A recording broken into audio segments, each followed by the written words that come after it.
ندیم حسن آصف سے میری زیادہ ملاقاتیں نہیں تھیں۔ یہ پنجاب کے ہوم سیکریٹری تھے، لاہور کے کمشنر بھی تھے اور کچھ عرصہ میاں شہباز شریف کے پرسنل سیکریٹری بھی تعینات رہے۔ میری وزیر اعلیٰ آفس میں ان سے سرسری سی ملاقاتیں نہیں تھیں۔ یہ 2013 میں CDA کے چیئرمین بنے تو مجھے دعوت دی اور میری ان سے پہلی تفصیلی ملاقات ہوئی۔ ملاقات کی وجہ بہت دلچسپ تھی۔ ان کا کہنا تھا کہ آپ نے دنیا دیکھی ہے، آپ مجھے مشورہ دیں کہ میں اسلام آباد کو مزید کیسے خوبصورت بنا سکتا ہوں۔ یہ سوال دلچسپ تھا، لہٰذا میں نے انہیں دنیا کے مختلف شہروں کی روایات اور انتظامات بتانا شروع کر دیے اور ندیم حسن آصف ڈائری میں نوٹس بناتے چلے گئے۔ یہ میٹنگ بعد ازاں 6-7 میٹنگز میں تبدیل ہو گئی اور میں اپنی بساط کے مطابق اپنی معلومات ان کے ساتھ شیئر کرتا رہا، لیکن آخر میں وہی ہوا۔ کچھ ہونے سے پہلے ہی ندیم صاحب کا تبادلہ ہو گیا۔ یہ سیکریٹری ٹو پریزیڈنٹ بنے، آخر میں کیبنٹ سیکریٹری بنے اور پری میچور ریٹائرمنٹ لے لی، جس کے بعد ہمارا رابطہ تقریباً ختم ہو گیا۔ مگر پھر 2019 میں IBEX کا پہلا ٹور مصر گیا۔ ہم 95 لوگ تھے۔ وہ ٹور ختم ہو گیا، لیکن اس میں ہمیں سردار کامران مل گئے۔ سردار صاحب جینون پڑھے لکھے، سمجھدار اور تجربہ کار انسان ہیں۔ یہ مختلف ہسپتالوں اور ڈاکٹروں کو طبی آلات فراہم کرتے ہیں۔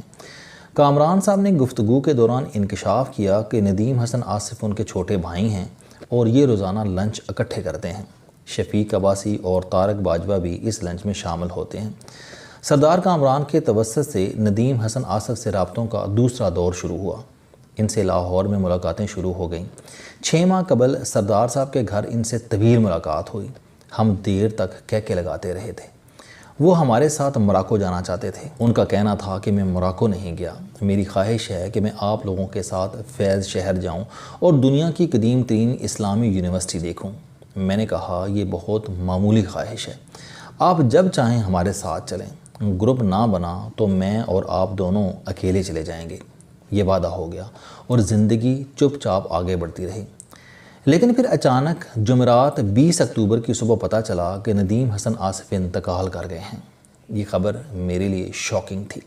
میں نے انہیں چند ماہ قبل صحت مند اور ٹھیک ٹھاک دیکھا تھا، لہٰذا یقین نہیں آیا۔ ندیم حسن آصف صحت مند تھے، عمر 65 سال تھی اور 65 سال کی عمر آج کے دور میں زیادہ نہیں ہے۔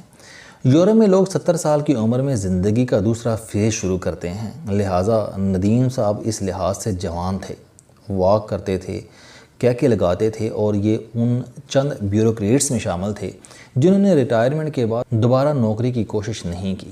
ان کا کہنا تھا کہ میں نے جتنی نوکری کرنی تھی کر لی، میں اب آزاد زندگی گزاروں گا، اور یہ آزاد زندگی گزارنے لگے۔ اپنی مرضی سے اٹھتے تھے، اپنی مرضی سے سوتے تھے اور مرضی کے لوگوں سے ملتے تھے۔ زندگی مزے سے گزر رہی تھی، لیکن پھر 2021 کے وسط میں انہیں پیشاب کی تکلیف ہونے لگی۔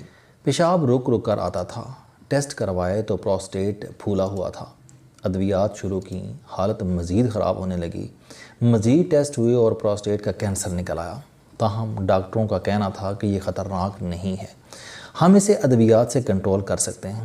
ادویات شروع ہوئیں، لیکن کینسر دنوں میں جگر تک پہنچ گیا۔ سردار کامران نے علاج اور ادویات تلاش کرنا شروع کر دیں۔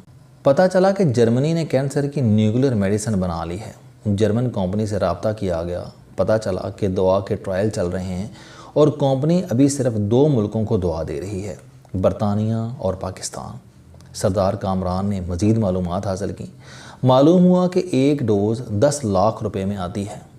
کم از کم 8 ڈوز لگیں گی اور دوا 6 سے 8 ہفتوں میں پاکستان پہنچے گی۔ بہرحال قصہ مختصر، سردار کامران نے دوا منگوا لی، لیکن اس دوران ندیم حسن ہمت ہار گئے۔ انہوں نے کھانا پینا بند کر دیا اور دنوں میں ویل چیئر پر آ گئے۔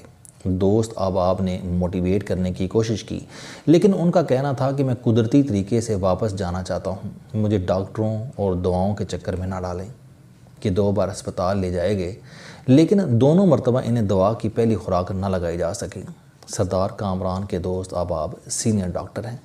ڈاکٹر نے صورتحال دیکھ کر کہا کہ ندیم حسن کے معاملے میں ایک چیز اچھی ہے، اسے درد نہیں ہو رہا، لہٰذا یہ جتنی دیر چل سکتے ہیں انہیں چلنے دیں، زیادہ تنگ نہ کریں، کیونکہ ان کے مرض کا علاج ممکن نہیں ہے۔ چنانچہ یہ چلتے رہے اور اس دوران 19 اور 20 اکتوبر کی درمیانی رات اس سفر پر روانہ ہو گئے جہاں سے کسی کی واپسی ممکن نہیں ہے۔ یہ میرے احباب میں اس نوعیت کی چوتھی موت ہے۔ میرے صحافی دوست مسعود ملک پروسٹیٹ کینسر کا شکار ہوئے اور دنوں میں دنیا سے رخصت ہو گئے۔ میرے دوست خاور محمود کو اچانک کینسر کا پتہ چلا۔ یہ جرمنی گئے، علاج کراتے رہے لیکن طبیعت نہ سنبھل سکی تو مجھ سے جولیٹ کے شہر کا نام پوچھا۔ ویرونا گئے، جولیٹ کے مجسمے کے ساتھ تصویر بنوائیں، بلیک فارسٹ میں چند دن گزارے، کراچی واپس آئے، اپنی کمپنی بند کی، اثاثے بچوں میں تقسیم کیے اور ایک صبح خبر آئی خاور محمود ہم میں نہیں رہے۔ ڈاکٹر اسلم میرے بہت قریبی دوست تھے، وہ دنوں میں ہم سے رخصت ہو گئے اور اب ندیم حسن بھی ان میں شامل ہو گئے۔ احباب کی موت انسان کو ہمیشہ دکھی کر دیتی ہے، میں بھی دکھی ہو جاتا ہوں، لیکن ساتھ ہی میں یہ سوچنے لگتا ہوں کہ ان لوگوں کے بھی چند خواب تھے، زندگی سے ان کے بھی کچھ تقاضے تھے، یہ بھی بہت کچھ کرنا چاہتے تھے۔ کیا یہ لوگ اپنی وش لسٹ پوری کر سکے؟ کیا یہ کامیاب ہونے کے بعد بھی وہ زندگی گزار سکے جس کا خواب باندھ کر یہ سفر پر روانہ ہوئے تھے؟ یہ سوال ہر بار مجھے زندگی کی تلخ حقیقتوں سے متعارف کروا جاتا ہے۔ یہ کائنات 200 ارب کہکشاؤں پر مشتمل ہے اور ایک کہکشاں میں کم از کم 450 ارب سیارے ہوتے ہیں۔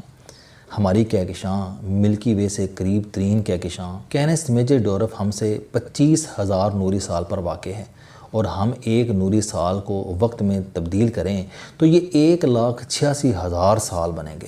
آپ اسے 25,000 سے ضرب دے کر دیکھ لیں۔ ہمارے سولر سسٹم میں مریخ ہماری زمین کا ہمسایہ ہے، اور اس ہمسائے پر لینڈ کرنے کے لیے بھی ہم اگر فضا میں 10 کلومیٹر فی سیکنڈ کی سپیڈ سے اڑیں تو ہمیں 7 ماہ لگتے ہیں، اور یہ ہم سے قریب ترین ہے، اور اس پوری کائنات میں اب تک زندگی کا سراغ صرف زمین پر ملا ہے۔ چنانچہ زندگی کی نعمت کا جتنا بھی شکر ادا کیا جائے وہ کم ہوگا۔ ہمیں اس زندگی کے ایک ایک لمحے سے لطف اٹھانا چاہیے۔ دوسری حقیقت، زندگی عارضی ہے، یہ کسی بھی وقت ختم ہو سکتی ہے۔ ہمارے سامنے لوگ آتے ہیں اور چلے جاتے ہیں، اور لوگ سال بعد انہیں مکمل طور پر بھول جاتے ہیں۔ چنانچہ جو بھی کرنا چاہتے ہیں آپ وہ آج کر لیں، کل کا انتظار نہ کریں۔ کائنات کے اس سسٹم میں کل کا لفظ فٹ ہی نہیں ہوتا۔ اللہ تعالیٰ آپ کو لمبی زندگی دے، لیکن اس کی کیا گارنٹی ہے کہ آپ لمبی عمر کے باوجود اپنی مرضی کی زندگی بھی گزار سکیں گے؟ انسان کے اعضاء 60 سال کے بعد ساتھ چھوڑنا شروع کر دیتے ہیں۔ آپ اگر 70 کی عمر میں کرکٹ کھیلنا چاہیں گے یا بسوں اور کشتیوں پر دنیا کا سفر کرنا چاہیں گے تو کیا یہ ممکن ہو جائے گا؟ یہ آج میں رہ کر کرنے والے کام ہیں، ان کی قضا نہیں ہوتی۔ چنانچہ آپ یہ آج ہی ادا کر لیں۔ کل ہر شخص کی زندگی میں ہر روز طلوع نہیں ہوتا۔ اور تیسری حقیقت، موت برحق ہے۔ دنیا کا ہر شخص فوت ہوتا ہے اور وہ ہوگا، لیکن اللہ تعالیٰ زندگی کی توفیق کم لوگوں کو ہی دیتا ہے۔ آپ اگر زندہ ہیں تو پھر زندگی گزاریں، زندہ ہونے کا ثبوت دیں، مردوں جیسی زندگی گزار کر دنیا سے نہ جائیں۔ یہ کیا بات ہوئی کہ آپ آئے تو کسی کو پتہ ہی نہ چلا، آپ رہے تو کسی کو پتہ ہی نہ تھا، اور آپ چلے گئے تو بھی کسی کو خبر نہ ہوئی۔ آپ ایسی زندگی نہ گزاریں، اس کا کوئی فائدہ نہیں ہوگا۔ ہم انسان ہیں، ہمیں کم از کم شہد کی مکھی سے بہتر زندگی گزارنی چاہیے۔ یہ بیچاری ساری زندگی پھولوں کا رس اکٹھا کرتی رہتی ہے، لیکن جب شہد پک کر تیار ہو جاتا ہے تو انسان مکھیاں اڑا کر سارا شہد چٹ کر جاتا ہے۔ آپ یقین کریں، آپ نے زندگی میں جو کمایا، جو بنایا، وہ شہد ہے۔ اس سے خود لطف اٹھائیں، ورنہ کسی دن آپ بھی شہد کی مکھی کی طرح اڑا دیے جائیں گے، اور آپ کا مال اور آپ کی کمائی کوئی اور چاٹ جائے گا۔ السلام علیکم دوستو، علم دوستی چینل بنانے کا مقصد موٹیویشنل اور زندگی بدل دینے والی کہانیاں آپ تک پہنچانا ہے۔ مجھے خوشی ہے کہ آپ احباب کو یہ ویڈیوز بہت پسند آ رہی ہیں۔ کوئی بھی شخص جو مایوسیوں میں گھرا ہو، یا کوئی بھی شخص جو اپنی زندگی مثبت انداز سے گزارنا چاہتا ہے، اس کے لیے یہ چینل لائف چینجنگ ثابت ہوگا۔ میرا دعویٰ ہے کہ کوئی بھی شخص اگر اس چینل کی ویڈیوز دیکھ اور سن لے گا تو اس کی زندگی بدل جائے گی۔ اگر آپ کو یہ چینل پسند آئے تو اسے سبسکرائب کرنا نہ بھولیں، تاکہ ہر نئی آنے والی ویڈیو آپ تک پہنچ سکے۔ اس ویڈیو کو دوسروں تک ضرور پہنچائیں، کیونکہ یہ صدقہ جاریہ ہے۔